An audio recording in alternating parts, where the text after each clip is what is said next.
Welcome to Mind, Muscle, and Metabolism, the Jade Teta podcast. Here you get the in-depth science and practical tools needed to change your body, optimize your health, and elevate your mindset. I'm Dr. Jade Teta, and here is what I want you to know. You are different. You are as unique on the inside chemically as you are on the outside physically. And those differences matter. They matter because there is only one rule to achieving optimal health, fitness, and body change. That rule: do what works for you. My goal is to help you understand exactly how. I'm so excited you're here. Your transformation starts right now.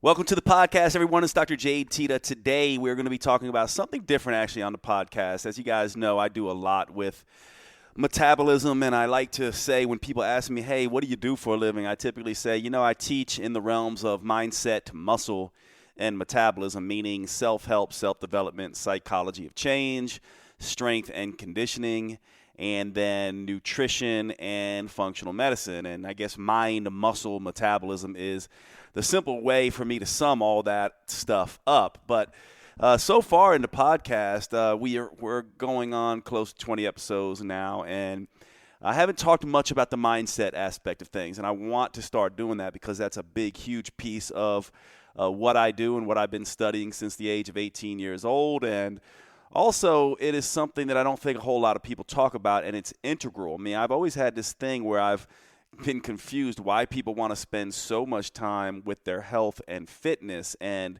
improving in those realms, but not improving in the mental, emotional realm. I've always thought that to be sort of odd. If you want to improve, why wouldn't you want to improve everything? And so I'm very big on self-help, self-development, self-actualization, manifestation, all the things that help us essentially mature, to go from, adolescence to, real maturity. And one of my favorite philosophers, Alain de Botton, talks about the idea that most of us are stuck in adolescence. He talks about the idea that we are stuck in adolescence because we never get over the idea that the world does not revolve around us. And most of us, sort of don't realize this because we think, adolescence is just something that we sort of have when we're younger, and then we come out of it, and then we're mature. And I think we all could probably relate, if we're being honest, that that is not always the case. And some of us may be mature in certain areas and not mature in others. And then when you look at the family drama in your life and, all the stuff that's going on in the world, you can see this adolescent mindset and adolescent way of being coming up all the time. And two areas where it comes up that I have struggled with mightily in my life, and something that I have, most of you who know, or many of you know my story, but those of you who don't, I went through a divorce. I went through an affair where I fell in love with another woman while I was with my wife, and was kind of found myself in a betrayal sandwich. In other words, I was betraying my wife, and I was being betrayed by the person who I was with, or she was being dishonest with me. And this really brought me to I think a sort of crisis in that, and it's one of the best things. Isn't it funny how sometimes it's the best thing that ever happens to us are the hardest things? And this had me look very closely at myself and essentially go, I really didn't like who I was. I mean, I was always kind, I was generous, but I was at that time, not fully aware, not clear about who I wanted to be in the world and what my values were and how I was going to show up. And so I ended up showing up as a person that I didn't care for so much. And so since then, I have, completely changed. And there have been wonderful changes. And this is oftentimes the case, isn't it, when we go through tough stuff in life. And when I think about it, I'm just kind of like, it's funny because what I went through was, kind of like a stubbed toe in the big scheme of emotional wounds. I stubbed my toe, basically, where I got a hangnail. I went through, something that is really hard, mostly by my own doing. There's other people in the world who, lose limbs and lose loved ones and go to war and have to see horrific stuff. And so those people are like, that's like losing an arm or a leg. I just stubbed my toe. But doesn't matter because all of our suffering is useful, right? Suffering is the source. The obstacle is the way. The pain is the path. This is a very stoic philosophy. And I certainly used my suffering to grow and get better. And part of what I was confronted with, and that's what we're going to talk about today in today's podcast, is the ideas of both lies and gossip. And, I am someone who is a researcher and have been reading psychology for a really long time. But part of my process of figuring out and growing up was really delving into why we lie and why we do the things that we do. And one of the things that you may be surprised to know is that lies and gossip are ubiquitous, meaning they are in our lives all over the place, and they have very good reason to be there, actually. So let's talk about lies first, and then we'll get into gossip a little bit as well. But you can kind of think about lies. Research has shown pretty clearly that lying is an integral part of our society. In fact, we lie on average between 1 and 5 times per day, and sometimes more. And these lies sort of have a sort of a bell-shaped curve. What happens is when we're younger, we lie a little bit, and then when we get in our teenage years, we seem to lie the most, and then it sort of starts to trend down again. A little less lying in our 20s, a little less lying in our 30s, a little less lying in our 40s and 50s, and the least amount of lies in our 50s and 60s. Although the research actually is pretty funny on this because it shows that while we lie less overall, our lies in a day get more as we age. In other words, people who tell lies, 5 or more lies in a day, the percentage of those lies go up slightly as we age, but our total overall lies go down. And I don't know what we can make of that, but I just thought it was an interesting trend. I think most of us can understand teenagers lying a lot, and I think we can also relate to the idea that if we're still stuck in adolescence, and you're still dealing with people who are lying to you and not 100% honest about things, or you yourself are this way, that's a good way to gauge about how close we are, how different we are, or how far away we are from this adolescent mindset. Now, here's the interesting thing. Why do we lie? Well, the researchers have, worked this out and studied many, many different cultures and done lots and lots of different research that we won't go into on brain scans and everything else. And essentially, the way you could think about lies is it's kind of like we evolved lies as almost psychological camouflage. So if you think about, a lizard or an animal who can camouflage itself, a chameleon is the one I'm thinking about, right, that can camouflage themselves. They can camouflage themselves physically, and it is a protective mechanism for them. Well, we humans didn't have the ability to physically camouflage ourselves, but we do have the ability to psychologically camouflage ourselves. And in an uncertain world, and in a world where we could run into another band of humans who could potentially take our things from us or make our world uncertain, we may have had to manipulate and lie and deceive at times. And actually what researchers show is that we are experts at lying. We are so good at lying, actually, us humans, that we don't oftentimes even realize that we're telling lies. So we're lying and we don't even realize that we're telling them. Very simple lies that go like this. Maybe someone says, "Oh, how's your day?" "Good, my day's good," knowing we're having a terrible day. That's a very simple lie that is just a cultural small talk lie, to lies of like, where were you when your wife's like, "Where were you?" and you were off with another lover. And we're like, "Oh, I was just down the street, doing whatever."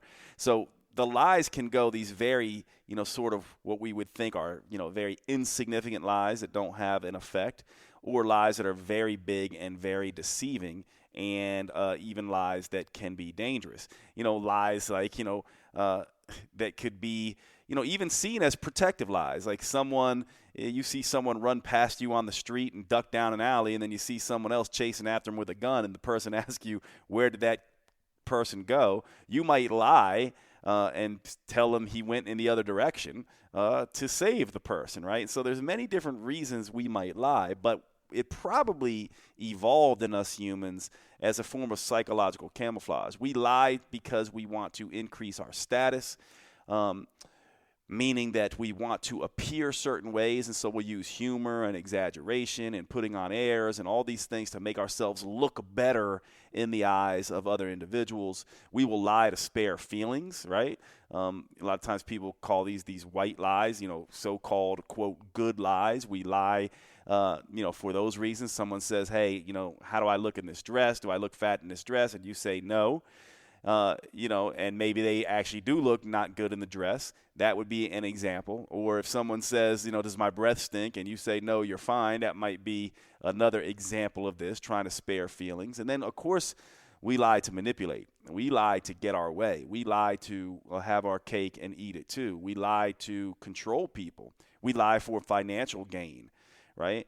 We also lie because we are afraid, and this is one of the ones that is really tricky. We're afraid that if we tell the truth, we might not be loved. We might not be accepted. We might not be understood.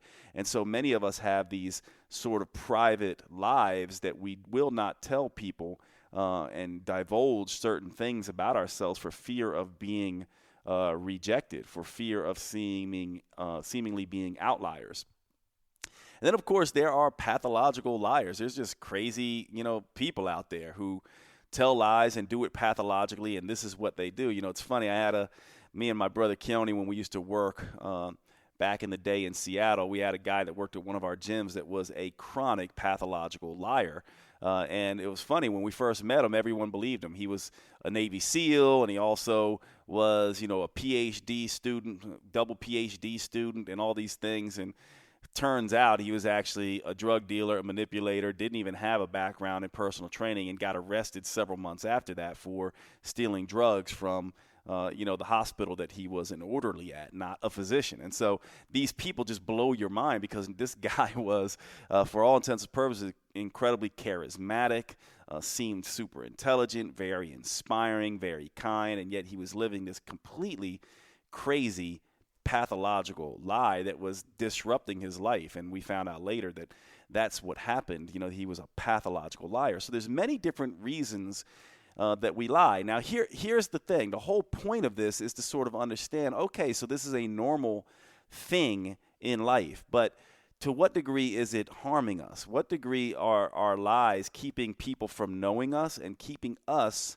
from knowing ourselves? And I'll be, forthright. Most people who listen to me and read my stuff and are on my email list, they know that I talk very frankly about my experiences in my life as a way to teach. But in my particular case, one of the things that I think I had to come to terms with is the idea that I was not a truthful person. And that's funny because in many different ways, I think that anyone who would have known me would have said, yeah, Jade's one of the most honest people I know. And I think anybody who would ask, was I loyal, would say, yeah, Jade's one of the most loyal people I know.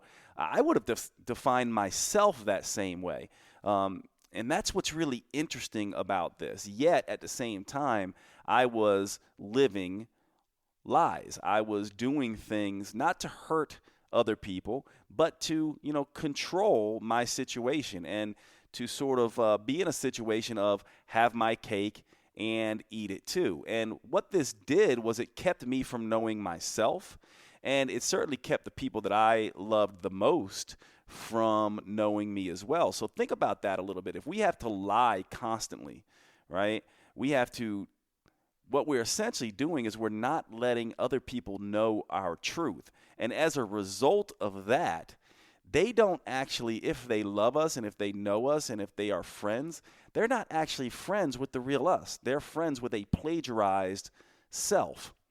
It's one of the funny things. I'm in the internet business as well, and every time I go out and hang out with other entrepreneurs, it's always really interesting for me, and everyone raises their eyebrows a little bit when people start talking about money, because any entrepreneur knows that most people who are, making a lot of money or saying they're making a lot of money, like most people who are doing that are typically not making near the amount of money that you think they are. Most people who have good money are not that flashy. It's just funny that it seems to, go that way. And when you really look under the hood, next thing you know, you find these people going out of business. Why would they be doing that? To increase their status, to make themselves look good. And it's understandable, but it's also highly detrimental. And the whole reason I bring this up is because we humans want a life of meaning. We want to mean something in the world and make a difference in the world and matter to people.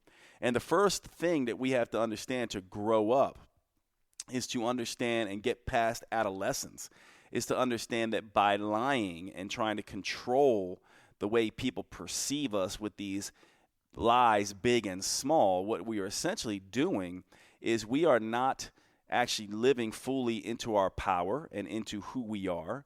And the people who like us don't actually know us at all because we are not showing our real selves. And this is where in the research and in discussions and in counseling and in coaching, which I have a little bit of a background in both. I did couples counseling for a while. I've done coaching since, my mid-20s. In those arenas, what you'll find is that this stuff comes to a head. These lies catch up to people, and we end up in situations where the midlife crisis is a typical example. This stuff does add up. This stuff does create dysfunction in families that last lifetimes and generations.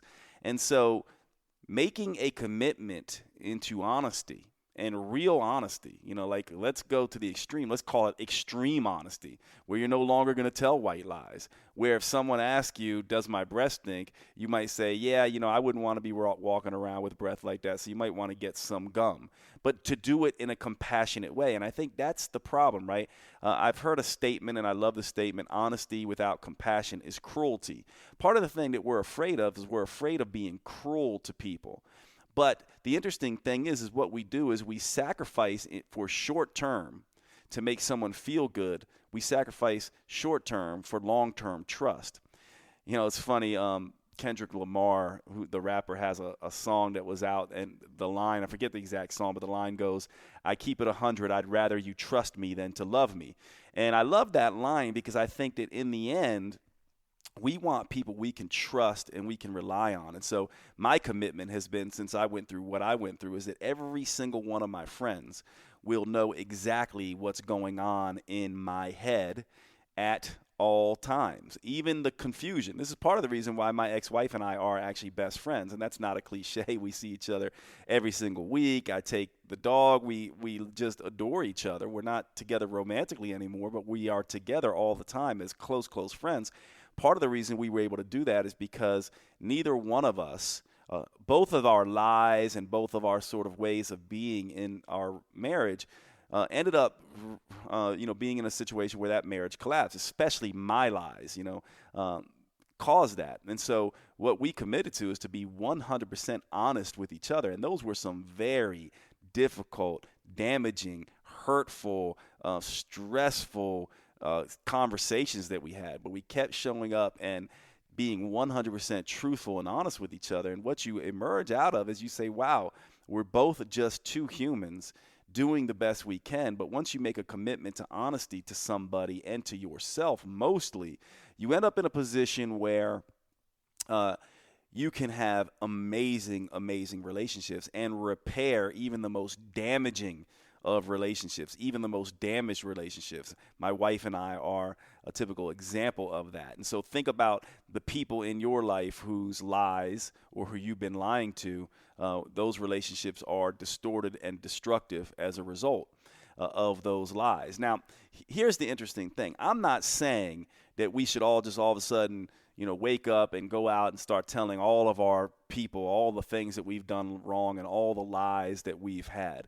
My thing is just simply to begin to question the lies in our lives if we want to grow up and move past adolescence. I'm not saying that you got to go and admit to the affair you had, and I'm not saying you have to go and, admit to, that time you stole $100 or anything like that. I'm saying that starting now, if you are wanting to get better, lies become something that can be destructive. It's starting now telling the truth. And this is tough, man, right? Because the truth is your truth is not the truth. And this is where we're going to get into gossip in just a minute. But your truth is not the truth. And truth is subjective, right? So everybody has different truths. And truth is subjective. And truth takes time and perspective to sort of understand. And so oftentimes when you're telling the truth, you're actually only telling your truth, and you're only telling the part of the truth that you currently understand. And that can be very confusing for people. And so that's why we don't want to just go out and volunteer our truth everywhere all over the place. But when the people who we say we love ask, and when we want to have real relationships, learning to communicate in a truthful way and to say, I don't quite have it figured out yet, or I don't know, or my intention is this, or I know that doesn't make you feel happy, but I would rather you know the truth of the situation so you can have all the information. One of the things we hate more than anything else as humans is to be kept in the dark. There is nothing more cruel than that, than to wake up and think, were we living in reality, an altered reality? Ask anybody who has ever found something out about someone they loved, a father, a mother who were betraying the family, or somebody who I've worked with in the health and fitness realm for a long time. So in the healthcare realm, you'll actually have people keep their illnesses from their family, and that just crushes individuals, or people keeping all kinds of things from their different family members that actually creates pain and for years and years and years to come. And so when I approach this kind of stuff now, what I tend to do is with lies, I tend to tell people the truth as I know it. And I have several different rules. Some of these you've heard, but hopefully they'll be helpful for you around lying. Essentially, I always ask, is what I'm going to say true to the best of my understanding, or is it my truth? And whenever it is my truth and not something factual I'm reporting, I will say, look, this is my opinion. This is my truth. This is the way I see it. The second question I filter it through is it required? Is it necessary for me to say? Does it add anything? Does me saying anything add to things? Does it give information? Does it help someone understand? Does it fill in a gap in someone else's reality that needs to be there? Is it necessary to be said? I'm not going to just volunteer my truth. I feel X, Y, Z when it's not necessary to be said. The other thing is, and this one is a tough one. This one's a tough one. Is it kind? And the truth of the matter is, I put these in a hierarchy, right? Because I say, is it true? Is it necessary? Is it kind? Because sometimes it's necessary, but not necessarily kind. But I say, the better way to say it is to say, do I mean this in a kind way? Am I doing this for good? Am I telling the truth? And, because I feel like it is the right thing to do. Because sometimes you're going to say things to people that are true and are necessary and are going to come across as cruel to them and very painful to them, at least in the short run. But in the long run, it's a truth that they needed to know. And that's why the kind piece is tough, because sometimes you will have to speak cruelties or hurt people's feelings in order to be honest and in order to have the kind of relationships that really matter. That if you want people to trust you again, you first have to learn not, to lie in this way. So to me, those are the things that I ask myself. And a lot of people have heard that. It's not something I came up with, but a lot of people have heard, hey, is it true? Is it necessary? Is it kind? I do filter things through that. And I don't volunteer things, but if I'm asked, especially if I'm asked, I say, okay, here's how I feel about it. And then I deal with the emotions that come from that. Now, I also want to say a little bit about gossip, because gossip and lying go hand in hand. Again, lying is psychological camouflage, right? It's a way for us to manipulate people to get our way, to elevate our status, to spare people's feelings, to manage our fear, actually, right? And obviously those are the biggest reasons we lie. So in a sense, we can be like, all right, well, we do it for a reason. We get something from lying. And what about gossip? Because gossip is essentially, it's sort of a form of lying, right? It's sort of a form of lying by omission or being underhanded. You're talking about people who aren't there. But isn't that something that we humans are built for? And the truth is, yes, we are. Research shows, psychology researchers tell us that about 80 to 90% of the conversations that we have with other people are about people who are not in the room. And again, you might say, why do we do this? Like, why as humans do we tell lies? Well, now we know it was a protective mechanism, a way for us to get our way. It was a survival means of survival. Well, why do we gossip? It's the same thing. It is a built-in evolutionary process to help survival. Actually, it's called the freeloader theory of gossip. And whenever you hear theory in science, it pretty much means we don't use theory the same way that people use theory out in the regular world. When scientists use theory means it's been studied a lot, and it's pretty well consensus by that time. So just to make that distinction, theory, when a scientist says it, like the theory of gravity, is something that's been fairly well studied. Theory, when a layperson says it, is just like, oh, it's just an idea that's just been thrown out there that could be wrong. When we say theory, freeloader theory, it means it's been studied really, really well in psychology research. And essentially, you can imagine, let's say me and you and our tribe of 20 people, and one of the people in the group is named Bob, and we are hunter-gatherers. And what happens is every time we go out on a hunt, and me and my friend Jeff are trying to take down the woolly mammoth, and Bob hides in the background, we might go back and tell our wives and say, Bob just seems like he's not contributing to the hunt.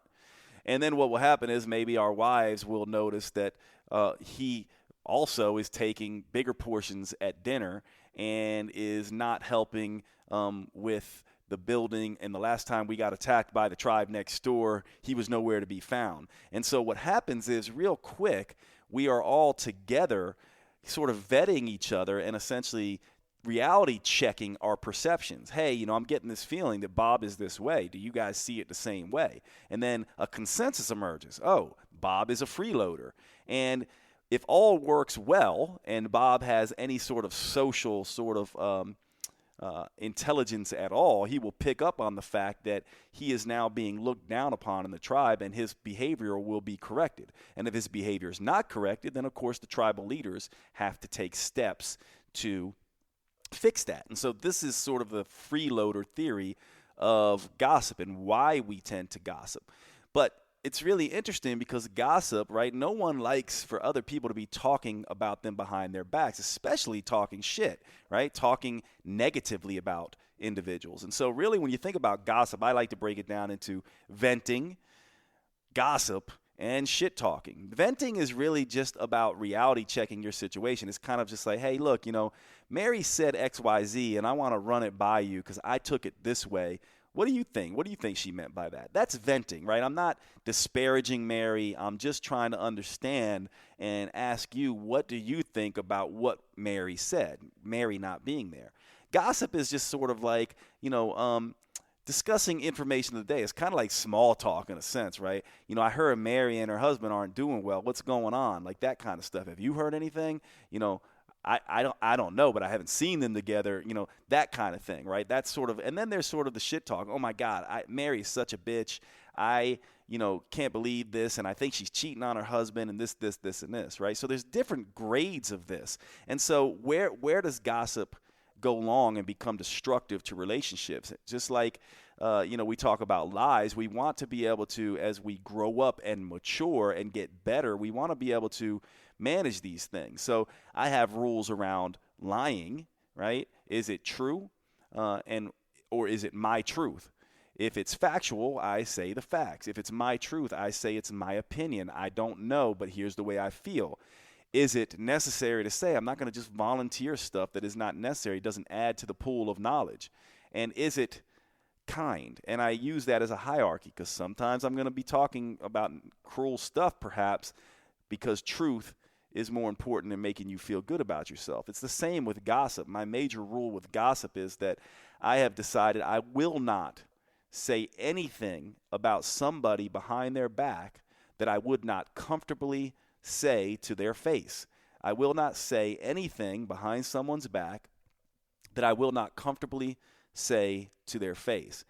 That's rule number one that I have with gossip. Rule number two that I have with gossip is that I will not let other people disparage people that I think are friends when they are not there. In other words, if someone is talking shit about a friend that I call a friend, that I know that friend would not like what is being said, I will stick up for them.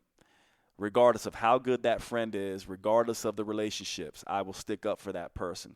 That's my rules. I will not talk about friends behind their back in a way that I would not comfortably say directly to their face.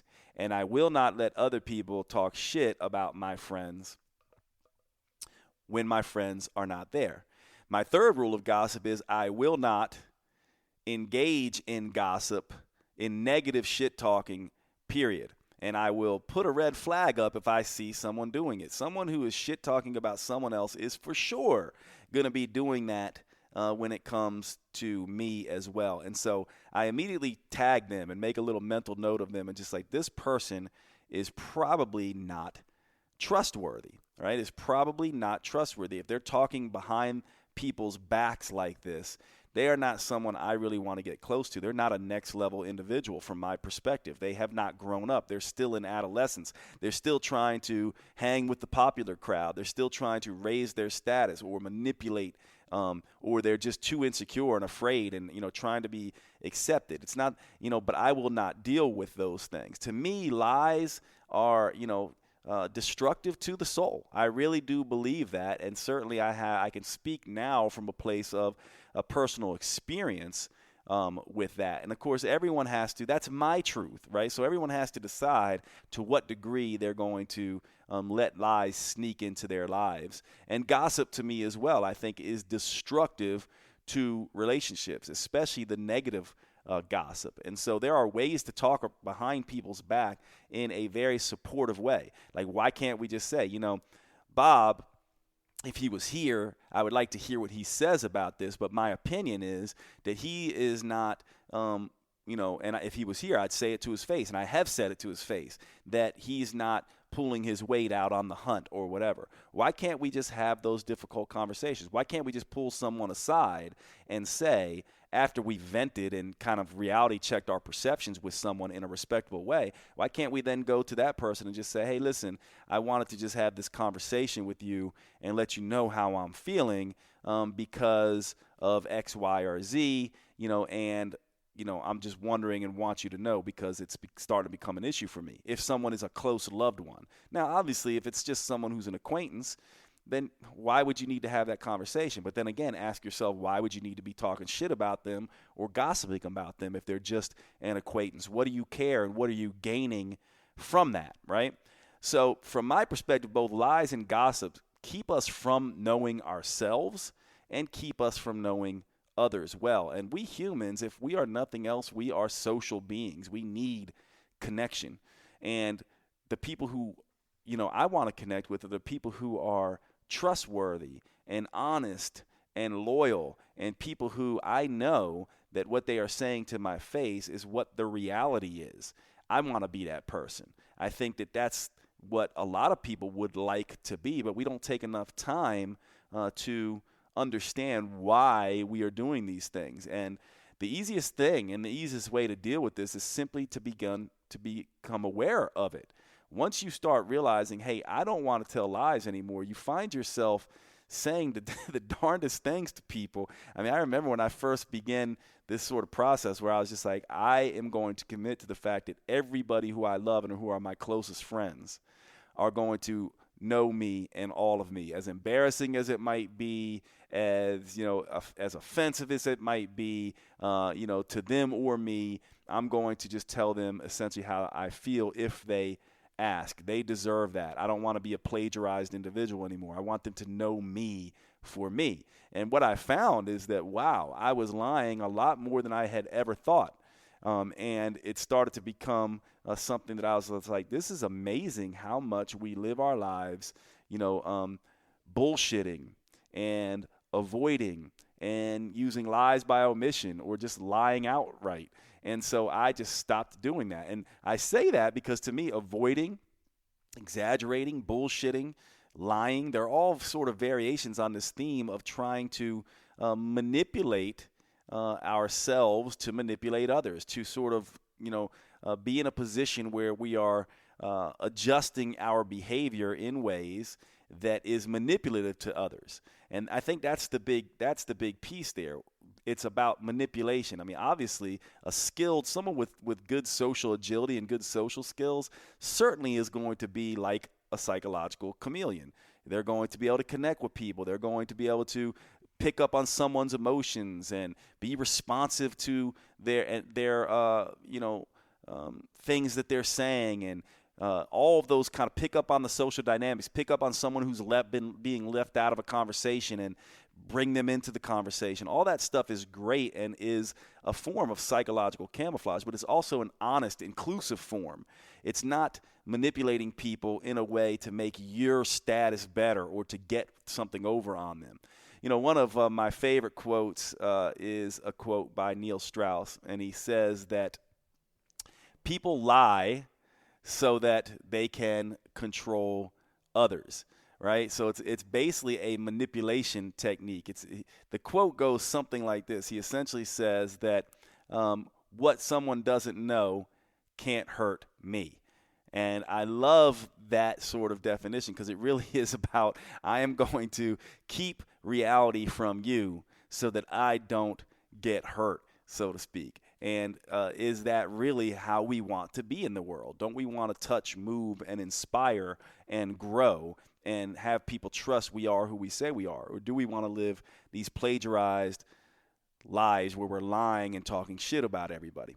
So I hope you guys enjoyed this. I love this stuff, so I know it's not the typical metabolism stuff I normally do, but I think it is such a huge part of, sort of our lives. And I just wanted to give you sort of a beginning introduction into some of the science and sort of philosophy and commentary on lies and gossip.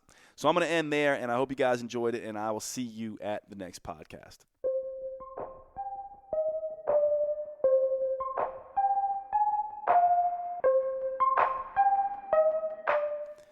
Pop it in real quick just to say thank you so much for your interest and support of the JadeTeta.com podcast. I am bringing back by popular demand the live Q&A calls I used to do back in the day, where you can get on live with me, ask your question directly, and have me answer it in full. Questions about thyroid and adrenal health, autoimmune disease, any health condition, belly fat, muscle building, performance enhancement, you name it, we are going to cover it on the Q&A podcast. If you'd like to be on these live Q&A calls with me and speak to me directly, all you need to do is become a patron of the podcast. You can go to www.patreon.com/Jade Teta.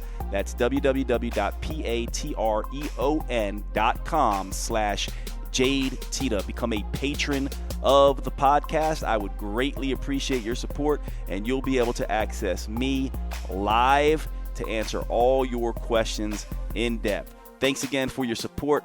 See you on the podcast.